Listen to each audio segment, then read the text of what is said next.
कल संडे है, सोनू की भी छुट्टी है। अलार्म बंद करके सोती हूँ। सोचते हुए आभा मोबाइल की तरफ बढ़ी, मगर फिर एक बार व्हाट्सएप चेक कर ले सोच उसने हरे से समूहक आइकन पर क्लिक कर दिया। स्क्रॉल करते करते एक अनजान नंबर से आए मैसेज पर अंगूठा रुक गया। कैसी हो आभा पढ़कर एक बार को तो आभा समझ नहीं पाई कि किसका मैसेज है। फिर डीपी पर टैब किया। तस्वीर कुछ जानी पहचानी सी लगी। अरे यह तो अनुराग है। आभा के दिमाग को पहचानने में ज़्यादा मशक्क़त नहीं करनी पड़ी थी। फाइन लिखकर आभा ने 2 अंगूठे वाली इमोजी के साथ रिप्लाई सेंड कर दिया। क्या हुआ? किसका मैसेज था? माँ ने अचानक आकर पूछा तो आभा को लगा मानो चोरी पकड़ी गई हो। यूं ही कोई अननोन नंबर था कहकर आभा ने बात टाल दी। अच्छा सुनो, सोनू को सुबह 4 बजे जगा देना। उसे अपने फाइनल एग्ज़ाम के प्रोजेक्ट पर काम करना है। और हाँ, 1 कप चाय भी बना देना ताकि उसकी नींद खुल जाए। माँ ने उसे आदेश सा दिया और फिर सोने चली गई। अलार्म बंद करने को बढ़ता आभा का हाथ रुक गया। उसने मोबाइल को चार्जिंग में लगा दिया ताकि कहीं बैटरी लो होने के कारण वह स्विच ऑफ न हो जाए, वरना नींद नहीं खुलेगी। और फिर 4 बजे नहीं जगाया तो सोनू नाराज़ होकर पूरा दिन मुंह फुलाए घूमता रहेगा। माँ नाराज़ होगी सो अलग। यह और बात है कि इस चक्कर में उसे रात भर नींद नहीं आई। वैसे नींद न आने का एक कारण अनुराग का मैसेज भी था। आभा रात भर अनुराग के बारे में ही सोचती रही। अनुराग उसके कॉलेज का दोस्त था, एकदम पक्के वाला। शायद कुछ और समय दोनों ने एक साथ बिताया होता तो यह दोस्ती प्यार में बदल सकती थी। मगर कॉलेज के बाद अनुराग सरकारी नौकरी की तैयारी करने के लिए कोचिंग लेने दिल्ली चला गया। न इकरार का मौका मिला और न ही इजहार का। एक कसक थी जो मन में दबी की दबी ही रह गई। इसी बीच आभा के पिता की एक एक्सीडेंट में मृत्यु हो गई और अपनी माँ के साथ साथ छोटे भाई सोनू की जिम्मेदारी भी उस पर आ गई। पिता के जाने के बाद माँ अक्सर बीमार रहने लगी थी। सोनू उन दिनों 6ठी कक्षा की परीक्षा देने वाला था। आभा का अपने पिता की जगह उनके विभाग में नौकरी मिल गई थी। वह जिंदगी की गुत्थी सुलझाने के फेर में उलझती ही चली गई। 10 साल के बाद आज अचानक अनुराग के मैसेज ने उसके दिल में खलबली सी मचा दी है। कल दिन में बात करूंगी सोचते हुए आखिर उसे नींद आ गई थी। घर बाहर संभालती आभा हर सुबह 5 बजे बिस्तर छोड़ देती और फिर यह उसे रात 11 बजे ही नसीब होता। ऑफिस जाने से पहले नाश्ते से लेकर लंच तक का काम उसे निपटाना होता। 9 बजे तक वह भी ऑफिस के लिए निकल लेती, लेकिन 10 बजे बायोमेट्रिक प्रणाली से अपनी उपस्थिति दर्ज करवानी होती है। उसके बाद कब शाम के 6 बज जाते हैं पता ही नहीं चलता। घर लौटने पर 1 कप गर्म चाय का प्याला ज़रूर उसे माँ के हाथ का मिलता है, जिसे पीकर वह फिर से रिचार्ज होकर अपने मोर्चे पर तैनात होने यानी रसोई में जाने के लिए कमर कस लेती है। जैसे तैसे रात के 11 बजे तक कंप्यूटर की तरह खुद को शट डाउन देकर चार्जिंग में लगा देती है ताकि अगले दिन के लिए बैटरी पूरी तरह चार्ज रहे। यही है उसकी दिनचर्या। कभी कभार मेहमानों के आ जाने या माँ की बीमारी बढ़ जाने आदि पर यह और भी ज़्यादा हैक्टिक हो जाती है। फिर तो बस शरीर मानो रोबोट ही बन जाता है। अंतिम बार खुद के लिए कब कुछ लम्हे निकाले थे याद ही नहीं पड़ता। बस इसी तरह मशीन सी चलती ज़िंदगी में अचानक अनुराग के मैसेज ने जैसे लुब्रिकेट का काम किया। सुबह के लगभग 11 बजे जब आभा ऑफिस के रूटीन काम से थोड़ा फ्री हुई तो उसे अनुराग का ख्याल आया। मोबाइल में उसके रात वाले मैसेज को ढूंढकर फ़ोन नंबर एक कागज़ पर लिखा और डायल कर दिया। जैसे ही फ़ोन की दूसरी तरफ घंटी बजी, उसके दिल की धड़कनें भी तेज हो गई थी। कैसी हो आभा?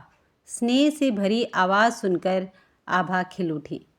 थोड़ी व्यस्त, थोड़ी मस्त, अपना कॉलेज के ज़माने वाला डायलॉग मार कर वह खिलखिला पड़ी। अनुराग ने भी उसकी हंसी में भरपूर साथ दिया। दोनों काफ़ी देर तक इधर उधर की बातें करते रहे। आभा के पिता की मृत्यु की खबर सुनकर अनुराग उसके प्रति सहानुभूति से भर उठा। आभा ने भी उसके परिवार के बारे में जानकारी ली और फिर आगे भी संपर्क में रहने का वादा करने के साथ फ़ोन रख दिया। अनुराग से बात करने के बाद आभा को लगा कि जिस तरह मशीनों में तकनीकी खामियां आती हैं और उन्हें मरम्मत की ज़रूरत पड़ती है, ठीक उसी तरह उसके मन को भी मैकेनिक की ज़रूरत थी। तभी तो आज पुराने दोस्त से बात करके उसका मन भी कितना हल्का हो गया, ठीक वैसे ही जैसे ओवरहॉलिंग के बाद मशीनें स्मूथ हो जाती हैं। लगभग रोज आभा और अनुराग की फ़ोन पर बात होने लग गई। वक्त और संपर्क की खाद और पानी मिलने से यह रिश्ता भी पुष्पित पुलंपित होने लगा था। कभी कभी आभा के मन में अनुराग को पाने की ख्वाहिश बलवंती होने लगी, मगर उसकी पत्नी का ख्याल करके वह अपने मन को समझा लेती थी। सुनो, ऑफिशियल काम से तुम्हारे शहर में आया हूँ, होटल राजहंस, शाम को मिल सकती हो? अनुराग के अचानक आए इस प्रस्ताव से आभा चौंक गई। हाँ, मगर किसी ने देख लिया तो बिना मतलब बवाल हो जाएगा। किस किस को सफाई दूंगी? तुम जानते हो यह शहर बहुत बड़ा नहीं है।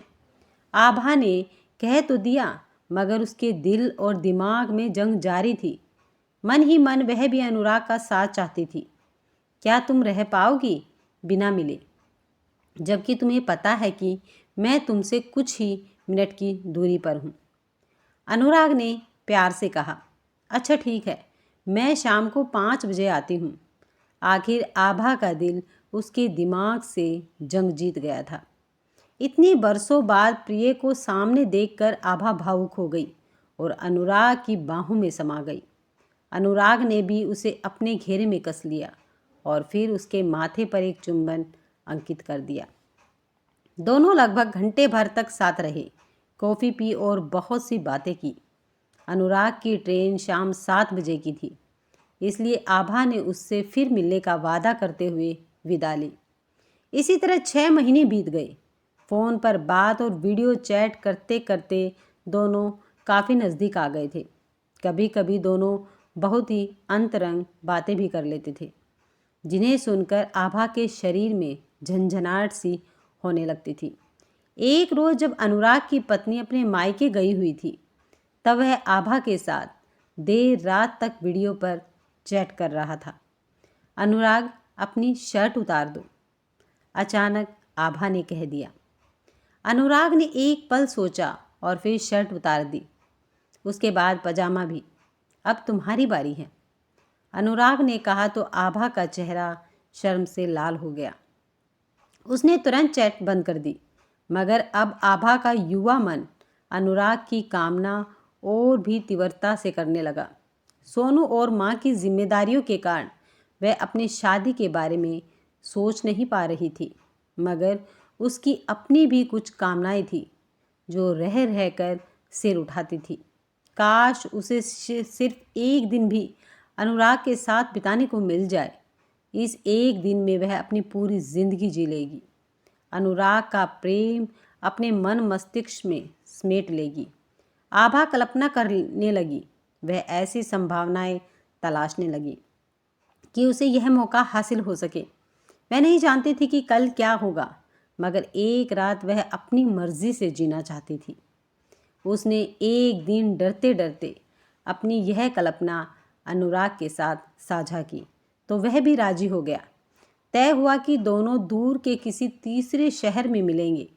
अनुराग के लिए तो यह ज़्यादा मुश्किल नहीं था, लेकिन आभा का बिना कारण बाहर जाना संभव नहीं था। मगर तकदीर भी शायद आभा पर मेहरबान होना चाह रही थी, अतः उसे एक दिन उसके लिए देना चाह रही थी, ताकि वह अपनी कल्पनाओं में रंग भर सके। आभा के ऑफिस में वार्षिक खेलकूद प्रतियोगिताओं का आयोजन हुआ। आभा ने शतरंज में भाग लिया। अधिक महिला प्रतिभागी न होने के कारण उसका चयन राज्य स्तर पर विभागीय प्रतिभागी के रूप में हो गया। इस प्रतियोगिता का फाइनल राउंड जयपुर में होना था, जिसमें भाग लेने के लिए आभा को 2 दिनों के लिए जयपुर में जाना था। आभा ने टूर्नामेंट की डेट फिक्स होते ही अनुराग को बता दिया। हालांकि आभा सहित सभी प्रतिभागियों के ठहरने की व्यवस्था विभाग के गेस्ट हाउस में की गई थी, मगर आभा ने अपनी सहेली के घर रुकने की खास परमिशन अपने लीडर से ले ली थी। आभा अपने साथियों के साथ बस से सुबह 6 बजे जयपुर पहुंच गई। अनुराग की ट्रेन 10 बजे आने वाली थी। आभा ठीक 10 बजे रेलवे स्टेशन पर पहुंच गई। फिर अनुराग के साथ एक होटल में पति पत्नी के रूप में चेक इन किया। थोड़ी देर बातें करने के बाद आभा ने उसे विदा ली, क्योंकि दोपहर बाद उसका मैच था। हालांकि दोनों ही अब दूरी बर्दाश्त नहीं कर पा रहे थे, मगर जिस बहाने ने उसे मिलाया था उसे निभाना भी तो बहुत ज़रूरी था, वरना पूरी टीम को उस पर शक हो जाता। आभा ने बेमन से अपना मैच खेला और पहले ही राउंड में बाहर हो गई। उसने टीम लीडर से तबीयत खराब होने का बहाना बनाया और 2 ही घंटों में वापस होटल आ गई। अनुराग ने उसे देखते ही बाहों में भर लिया और उसके चेहरे पर चुंबनों की छड़ी लगा दी। आभा ने उसे कंट्रोल किया। वह इन लम्हों को चाय की चुस्कियों की तरह घूट घूट कर पीकर जाना चाहती थी। आभा की जिद पर दोनों मॉल में घूमने चले गए। रात 9 बजे डिनर करने के बाद जब वे रूम में आए तो अनुराग ने उसकी एक न सुनी और सीधे बिस्तर पर खींच लिया और उस पर बरस पड़ा। आभा प्यार की इस पहली बरसात में पूरी तरह भीग गई। उसके बाद रात भर दोनों जागते रहे और रिमझिम फुहारों का आनंद लेते रहे। सुबह दोनों ने एक साथ शावर लिया और नहाते नहाते एक बार फिर प्यार के दरिया में तैरने लगी। आभा पूरी तरह तृप्त हो चुकी थी। आज उसे लगा मानो उसकी हर इच्छा पूरी हो गई हो। अब उसे अधिक की चाह नहीं थी। इसी बीच आभा के टीम लीडर का फ़ोन आ गया।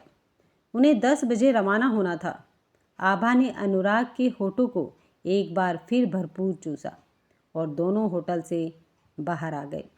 अनुराग ने उसके लिए कैब बुला ली थी। कैसा रहा तुम्हारा यह अनुभव? अनुराग ने शरारत से पूछा। मैंने आज जाना है कि कभी कभी फूलों को तोड़कर खुशबू हवा में बिखेर देनी चाहिए। कभी कभी किनारों को तोड़कर बहने में कोई बुराई, खुद के लिए चाहने में कुछ भी अपराध नहीं है। बेशक समाज इसे नैतिकता के तराजू में तोलता है, मगर मैंने अपने मन की सुनी और मुझे उसी का पलड़ा भारी लगा। आभा ने अनुराग का हाथ थामकर दार्शनिक की तरह कहा। अनुराग उसकी बात को कितना समझा कितना नहीं यह मालूम नहीं, मगर आभा आज एक दिन अपने लिए जीकर बेहद खुश थी। अब वह एक बार फिर से तैयार थी बाकी सब के लिए जीने की खातिर। अगर आपको ये कहानी पसंद आई है तो वीडियो को लाइक, शेयर और सब्सक्राइब करना मत भूलिएगा। मिलते हैं नेक्स्ट वीडियो में। तब तक खुश रहें, मस्त रहें और स्वस्थ रहें।